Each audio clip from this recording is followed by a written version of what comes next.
This episode of Marijuana Today Daily is brought to you by democracy. Go and vote today so we can keep it. Vote today. Do it. Good morning, Marijuana Nation. It's Tuesday, November 6th, 2018, and you're tuned in to episode 607 of Marijuana Today Daily. I'm your host, Shay Gunther, and I'll be walking you through today's marijuana news and headlines. As always, we have a full and busy day of cannabis news in our hands, so let's jump right into it. We kick off today's news with an appropriately timed story from Marijuana Business Daily showing how public support for various marijuana-related ballot initiatives up for vote today lie. There are 4 states with cannabis ballot measures going before voters today, with Missouri, Utah, and North Dakota deciding on medical marijuana questions, while Michiganders will be voting on whether to legalize adult use.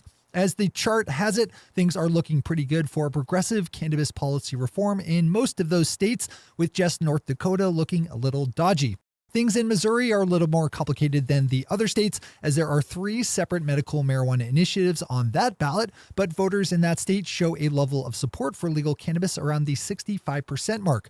Things are also looking solid in Michigan, with just under 60% of polled voters saying they favor adult use. And finally, in Utah, we have 58% supporting medical marijuana. Regular listeners should remember that Utah is also a place where things are a little more complex this time around, with a brokered deal between marijuana proponents and opponents that will see the state legislature meet in special session to pass a superseding medical cannabis bill. In short, it's going to be an interesting day. Swing over to Marijuana Business Daily for the full chart, the background context, and some more information on how the levels of support in those 4 states have swung this year. A medical marijuana dispensary in Oklahoma opened its doors for the first time this week and had to close down early after selling out its entire stock of products. The Healthy Buds dispensary is located in Tulsa, Oklahoma, and opened its doors for the first time yesterday to a long line of customers waiting outside. The state is slowly getting its new medical cannabis program off the ground and is still early in the process, which means that most of Oklahoma's growing medical cannabis isn't quite ready yet for harvest and sale. One dispensary worker said that Oklahoma medical marijuana patients should expect the bulk of this first harvest to be ready later on this month and early next month. Deb Borchard over at Green Market Report grabs our final top story today with a piece about a merger between TaraTech and Golden Leaf Holdings, a Canadian company with a number of U.S. dispensaries under its belt. Deb's reporting that the merger comes after Golden Leaf announced a net loss of $5.5 million on revenues of $5.1 million in the third quarter of this year, up from a loss of $3.2 million in the same quarter last year. Swing over to Deb's story on this one, which has more details on each company's recent financial performances, as well as how the actual merger between the 2 companies will be structured, with a wholly owned subsidiary of TaraTech being the actual corporate entity with which Golden Leaf is subsumed into. As always, we have all the news we cover linked to on our website at mjtodaydaily.com and on our Twitter account at mjtodaydaily. Those are our top stories for today. It's time for Marijuana Today Daily Headlines Blitz. Before we blitz it on headlines, let's quickly thank our sponsor, Democracy, which is going up for a vote today. Make sure you get out there and help us maintain it. You know what to do. Go and vote the right way. All right, time for the blitz. Former Republican House Speaker John Boehner wrote an op-ed on Sunday in the Wall Street Journal calling for medical marijuana to be legalized.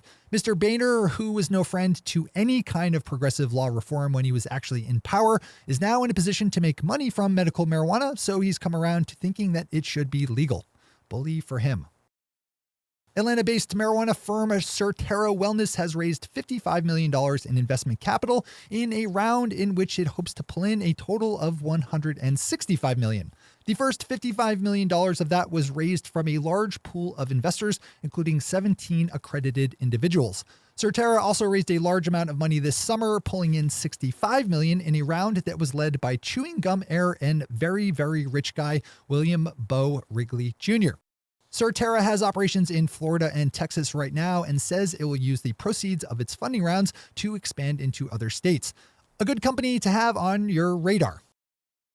New Cannabis Ventures has our next headline with another story about another large round of industry funding.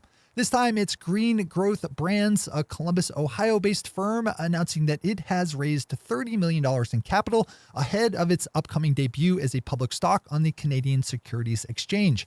Swing over for all the details and nerdy numbers on this one. The Salt Lake Tribune did the world a good turn and spent some time fact-checking various claims being thrown around the state of Utah ahead of the aforementioned vote today on a medical marijuana ballot measure. As you might expect, just about all these statements being made by opponents about why voters should reject medical cannabis are big, fat lies. This is another good one to swing over to read in full. In California, police just closed down an enormous illicit marijuana cultivation operation that hid more than 400,000 plants among other legally growing crops. The bust took place in Santa Barbara County and took police 2 days to complete, so large was the cultivation footprint. The remarkable thing about this story, I think, is that the main suspect in the case will likely just be hit with a civil fine rather than being tossed in jail, as it should be.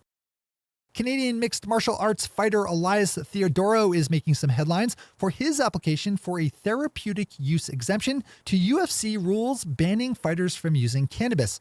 Theodorou says he uses medical cannabis to treat pain from nerve damage he sustained while skateboarding in his younger days, and that without using medical cannabis, he's put into an unfair competitive disadvantage. The fighter says he's applied for an exemption a number of times now, but has been turned down every time so far. Pop over to this one to read more about that process. Finally for today, we wrap up in Canada, where supply issues continue to plague adult use marijuana shops in these first opening weeks of nationwide legalization. Global News is reporting that half of all adult use shops in the province of New Brunswick were closed down yesterday because they did not have enough supply to stock their shelves. More deliveries are scheduled for later this week, but for now, New Brunswick cannabis shoppers should expect to find closed dispensary doors all over the place. Those are the headlines and news for the day. I'll be back with you again tomorrow morning with another information-packed episode of Marijuana Today Daily. But in the meantime, if you have any stories to share or feedback to give, zip us an email to headlines@mjtodaydaily.com. And while you're clicking around the interwebs, swing over to our Twitter account at mjtodaydaily and visit our website at mjtodaydaily.com to find links to all the news we cover. Thanks to our sponsor, Democracy, and to all of our awesome patron listeners for the support that makes this show possible. To join the illustrious ranks of the patron listeners yourself, swing over to our website at mjtodaydaily.com and click on that big blue button at the top of the page that says Become a Patron. I'm your host, Shay Gunther. Thanks for tuning in, starting your day with marijuana today.